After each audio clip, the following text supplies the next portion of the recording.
I'm Frank Vaughn. It is Sunday, September 28, 2025, and I learned something today that I didn't know. In the second last video that I did, where I talked about Palantir, I also talked about this book right here, The New Craft of Intelligence by Robert David Steele. And I bought this book a long time ago at some sort of Sally Ann. I paid $2 for it. And I'm just going to read for a second. This book will explode everything you held sacred about the dark, mysterious world of intelligence. In fact, this book will make us wonder why our government hasn't adopted it as the de facto standard in teaching people how to understand and combat the dark forces around us.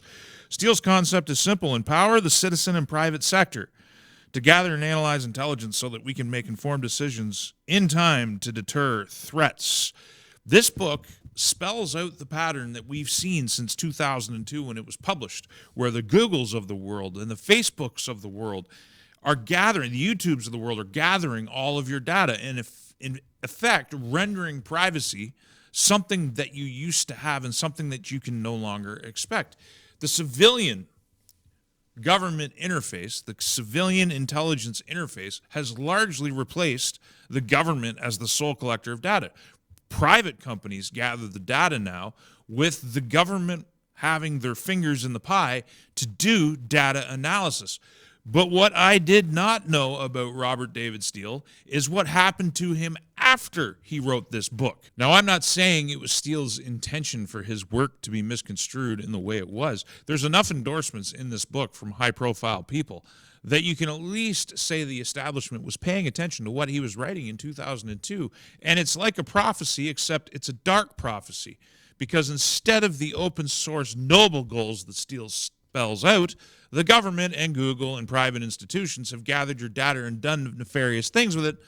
But what's interesting here is something I did not know, is what Steele came to do with the rest of his career. Let's listen. These children are not just kidnapped and in some cases bred by families as a cash crop. We have people in the United States of America that breed children in order to sell them. And when they are sold, they come without birth certificates, which means it's easier to kill them and have no one ask where they are. We're also importing children by the plane load. Again, children who have no documentation. It's not just child slavery or child sex abuse. It's also child torture, because you have adrenalized blood. You have the whole blood drinking ceremony of the satanic world. It's also the use of children for harvesting body organs. And then you have ritual ceremonies and ritual murder, as well as incidental murder. Most organizations that end up being used to prey on children, Oxfam is a recent example, all of the United Nations organizations, the Boy Scouts of America, all of the child services agencies across the United States of America, they did not start out as organizations to prey on children, but they attract pedophiles. And ultimately, pedophiles end up rising in the ranks and controlling those organizations, so that an organization that initially started out in the service of children becomes an organization that is in fact hunting children. Now, I'll be the first to admit that some of that sounds pretty crazy, but there's a lot in there that is not far off the mark. Pedophiles are predators, and they are drawn to places where the guard is down, where parental guard is down. I covered in a video at some point months ago the instances of sexual abuse that occur inside the public school system and how big it actually is. Places like public schools, places like daycares, places that take parents away from their children are a natural place for pedophiles to gravitate towards. It's just nature. They seek openings. And one of the ways that they exploit children and exploit opportunity in the modern day is by claiming to be trans. And what are we teaching kids in school? That the entire trans ideology has validity, that you can change your sex like you can change your clothes, and we want to teach kids in grade 2 and 3 about that. It's kind of crazy. Now, I'm going to just read a comment. The man that is speaking, his name is Robert Steele, and he was an absolutely amazing human being and created an open source directory as well as endless videos. And I think still has a website. I believe it's betaiota.com, but I think there's actually a real website with open source directories to all of this information. He was a great man and is missed dearly. He was also murdered while in the hospital during the whole scamdemic, where he came in with upper respiratory issues, and while his wife and his advocates who were protecting him were not present, They put him on a ventilator, so they intubated him, and they gave him the deadly drug Remdesivir, is deadly, and took him out after he explicitly had on his medical orders under no uncertain terms to never administer that specific drug to him. Now, please look him up on his website, and it will definitely open your eyes to all the goings-on. His best friend at the time and one of the people that was overseeing him alleged that the hospital had done sketchy things with him. I don't know. I'm just learning this for the first time. I had no idea that the architect who wrote a book, which was basically a manual for the modern private government interface in terms of intelligence gathering, went on to do this. I'm just providing this information. I just figured it out today. I had no idea. Now, Remdesivir, basically, let's look at the science first. The effects of Remdesivir on long-term symptoms of patients hospitalized for COVID-19 are pre-specified exploratory analysis, so they did some science. The conclusion, our findings indicate that treatment with Remdesivir during hospitalization does not provide any clinical relevant long-term benefit. Remember when they were really pushing this? Pushing it in the media, trying to get it out, trying to talk up supplies? Turned out it didn't do anything for anybody, but it did cause a whole pile of harm. Back pain, chest tightness, chills, cough, dark-colored urine, difficulty swallowing, fast heartbeat, fever, flushing, headache, hives and itching, light-colored stools, nausea, vomiting, puffiness, stomach pain, trouble breathing, unusual tiredness and weakness, yellow eyes, seizures and skin rash, bleeding, blistering, burning, coldness, discoloration of skin, blah, blah, blah, blah, blah, infection, inflammation, itching, lumps, numbness. It goes on forever. And it had absolutely no clinical benefit on the patients that it was fed to. It just so happens that this is how Robert Steele went out with Remdesivir, intubated in a hospital at 69 years old.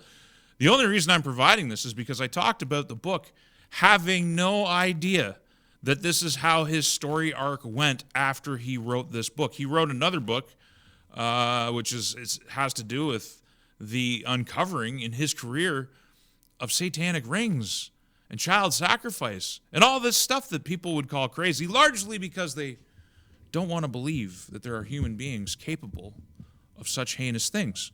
But we don't need to look far to uncover that that's part of the reality we live in. It may not be total. I don't know how big it is, but it's awfully bloody big, and it seems to be concentrated at the top. Just think Jeffrey Epstein. He, who the Trump administration is covering up, largely because of all of his clients. We know that Prince Andrew went there. We know that Bill Gates went there. We know that there were so many high-powered people who run this planet, literally run the world, were associated with Epstein. And now there's a massive cover-up of all of these same players. Epstein's just one guy. Diddy's just one guy. There are hundreds and thousands of these people all over the world doing these sorts of sick, nefarious things, and you don't have to look far or hard to find another example. A former New York financier who managed money for George Soros has been arrested on charges spanning bank fraud to sex trafficking. Howard Rubin was taken into custody Friday morning at his home in Fairfield, Connecticut. According to a 10-count indictment unsealed in a Brooklyn federal court, Rubin is accused of sex trafficking at least 10 women between 2009 and 2019, luring them to various New York City hotels and a Manhattan penthouse with a soundproofed BDSM sex dungeon where he restrained, beat, and shocked them with electricity. In one session, he beat one of the women's breasts so badly that her right implant flipped. One plaintiff was tied up, gagged, and shocked with a cattle prod in her groin before Rubin allegedly raped her. He said, "I don't care if she screams," Rubin wrote one of the two women, who he said he planned to abuse for hours. He tied them to crosses. He did text messages with a fellow by the name of Powers, Jennifer Powers, Rubin's personal assistant. She says, "I can only imagine what you did to her on that cross. Did you shock her pussy?" These are the kind of people. This guy managed a multi-billion-dollar portfolio for George Soros. Before he worked directly for George Soros' hedge fund, he worked for Bear Stearns. Does anybody remember Bear Stearns? The entire collapse of the global economy. We were told we had to print money and hand it directly to the banks because they had screwed up so bad, they had committed so much fraud that the entire world was about to come down on our heads. And so in order to hold the people accountable for wrecking the global economy in 2008, the only solution was to make the debt that they incurred public, to download it on the taxpayers, print massive amounts of money, and hand it directly to the same people who broke the system. And you know who one of the champions of that approach was? Mark Carney, who writes in his book Values how proud he was to provide liquidity. Liquidity is printing money. And when you have to understand, there's only so much money in circulation.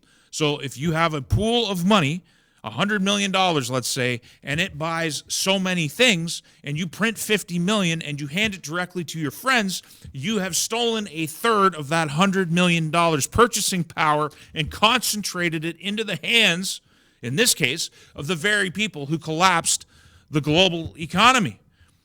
And then, after he worked for the hedge fund, he went on to work as a private individual for George Soros. We got the black eye.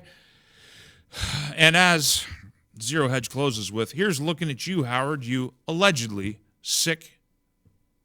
I'll just let you read the word.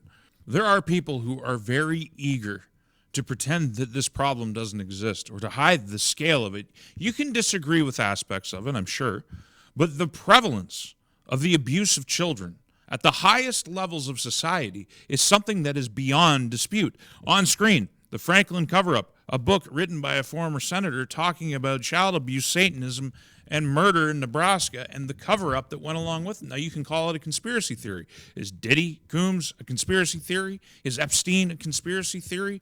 Are all of these people who manage billions of dollars and keep getting found and caught doing this, is it a conspiracy theory? Is the fact that almost none of them survive to get to trial? Let alone, I mean, the fact of the matter is, 2016, Donald Trump was content to let his crowd chant, "Lock her up." Roger Stone, one of Trump's campaign advisors, wrote a book called The Clinton Crime Family. And in that book, he makes some serious allegations about Bill Clinton, underage girls, murder, you name it. They never sued Roger Stone. He clearly, if he was lying, not only did Roger Stone write a book about the Clintons, and clearly committed mass-scale defamation, if indeed the words that he wrote were wrong and not based on fact, he also wrote a similar book about the Bushes, saying incredible things, including that George W. Bush was gay, naturally gay. He never got sued for defamation. No one ever came after Roger Stone for that. Larry Klayman sued him, but not the Bushes or the Clintons. Why is that? Why is it that no one in the Epstein orbit who went to that island, who committed these crimes, has ever faced charges or a trial? And I think it's obvious. It's because at the highest levels of society, this stuff is common. And I'm not sure we've got a champion at the highest levels who actually wants to get to the bottom of it. In fact, oftentimes the people who try to get to the bottom of it end up dead. And so there's a really large cloak of silence and a cloak of fear. Another movie that you could watch was banned for a long time, but the internet brought it back. Conspiracy of Silence. That's another one. I could go on. I could list all kinds of these scandals. There's literally hundreds of them. And very rarely does anybody ever face justice. The world has a really big problem.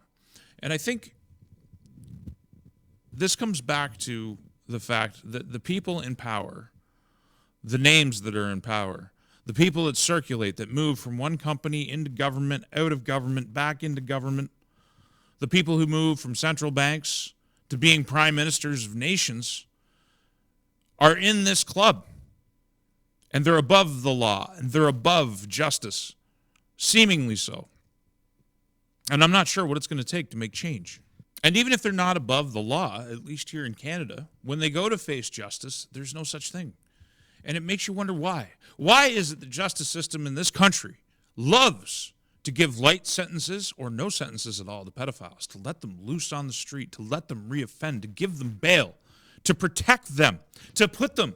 Imagine the audacity of creating a sex offender registry, and then that registry is not available to the public. And in fact, the identity of the people on the registry is protected from the public as soon as they're released from prison. It almost serves to protect them. The article on screen is about a man named Musamin. Musamin? Musaman's crimes, and this is the Global News reporting, it's got to be bad, right, for them to tell the truth. Musaman's crimes are so heinous, a judge declared him a dangerous offender and jailed him indefinitely. Musaman has approximately 74 convictions dating back to 1979, including sexual assault, assault with a weapon, obstructing a police officer, and forcible confinement. In 1994, Musaman tortured a woman for 8 hours. The victim was able to escape after he fell asleep. First off, if he was charged, if he's got convictions all the way back to 79, what's he doing loose in 94? But suffered injuries and traumas to most of her body. This is a dangerous offender. I read the charges that were reported about him, and I'm wondering, why wasn't there a tracker on this guy more than just an elder watching him? Why was he out of jail? It's the wrong question. Saddleback told Global News the Samson Cree Nation will need to discuss the future of P. Sakastu. He said it was always sold as a healing lodge, but given what he's learned about Musaman, he questions the safety for neighboring band members. Healing lodges are a failed model. Healing lodges are a slap on the wrist. Healing lodges are a way of saying that because of your ancestry, you are not responsible for the crimes that you commit, and so you need to be free on the street to commit those crimes again. Canada has this very troubling relationship with the truth. We have a very disturbing relationship with our concept of justice. We have been far more concerned since Trudeau replaced the country in 1982. Did you know the Charter of Rights and Freedom, in spite of its weaknesses for the individual, actually made it a lot harder for police to do proper investigations and for justice to actually be served? When Trudeau replaced our country in 1982, for all of those people who are talking about saving Canada who don't seem to realize the country's been gone for a long time without a vote, it's just crazy to me. It's crazy to me. People's concepts of what is are so historically illiterate and ignorant. The country was replaced. And what it was replaced with, the Charter of Rights and Freedoms, has been used with far more concern for the protection of criminals than it has been with the protection of the lawful.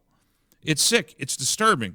And one of the things I'm going to get into, hopefully this week, is the vast scale, again, we got to go back to the vast scale of criminal enterprise right here in this country, because we can never clean up our streets. We can never get to the root of justice if we don't understand that government wants it this way. Government wants the cartels ruling in Canada. Government wants organized crime. Government wants the endless ethnic conflict. Government wants the division. And in the meantime, we've got Mark Carney, who I intended to talk about today, but I'm going to save it for tomorrow. We're going to talk about what he was doing over the last week and what is coming down the pipe for Canada. I'm Frank Vaughn, and if you are a healthy, sane, loving person with good values, I hope you enjoy your day. I hope you spend it with your family. I hope you spend it in hugs and kisses and the good things and the good feelings in this world.